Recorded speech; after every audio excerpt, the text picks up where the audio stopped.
જય રામદીપી મિત્રો 30 દિવસ વ્લોગના ચેલેન્જનો આજે આપણો દિવસ છે 22। આપણે નાય ધોન તૈયાર થઈને સીધા આવી ગયા બારે આયા છોકરા ફટાકડા ફોડતા હતા કેમ કે જાણે કે દિવાળી ચાલુ થઈ ગઈ છે ફટાકડાનો ફૂટ્યો નહીં તો આપણે ફટાકડાનું સીન લઈને સીધા નીકળી ગયા આપણે આગળ આવ્યા તો ફટાકડો ફૂટી ગયો બાકી આપણે સીધા બાજુમાં નીકળ્યા તો નીકળી રિક્ષા વિખરા જોઈને સીધા આપણે નીકળી ગયા દુકાન તરફ જતા આપણને બે રસ્તામાં આપણને મળ્યા યાત્રાળુ જ્યાં મુમરા જાય છે ત્યાંથી સીધા આપણે આવી ગયા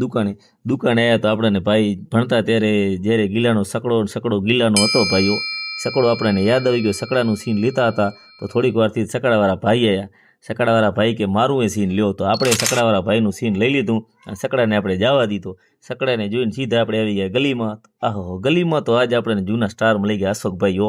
બાકી તો બધાને તમે ઓળખો જ છો ગલીમાંથી સીધા બહાર આવ્યા આપણે તો આ માલી ચોકમાં કોણ જાણે કેદી માલી ચોક સુધરશે રૂગું પાણી રૂગું ગારો માલી ચોક જોઈને સીધા આપણે દુકાને આવ્યા તો વેરસી કાકો લાઈટ હમી કરતા હતા કેમ કે આપણને હમી કરતા આવડતી નથી એ લાઈટ હમી કરતા હતા અને આપણે જોતા હતા થોડીક વારથી તો આવ્યો મારવાડીની ચાય પીધી થોડાક શાંત થયા મારવાડીની ચાય પીને સીધા આપણે આવી ગયા દુકાને આવ્યા તો સીધા આપણને નનકા ફોલોવર મળી ગયા એ કે અમને વિડીયો મળ્યો એવું કે મને વિડીયો મળ્યો આપણે નનકા ફોલોવરને વિડીયો મળ્યો ત્યાંથી પછી ગરબા ગાધા હોય નનકી છોકરી નીકળી તો એમને લઈને સીધા આપણે આવી ગયા પારમાંથી આવી નાઇટ વ્યૂ લીધું અને આપણે પહોંચ્યા ઘરે જય રામદેવ પીર।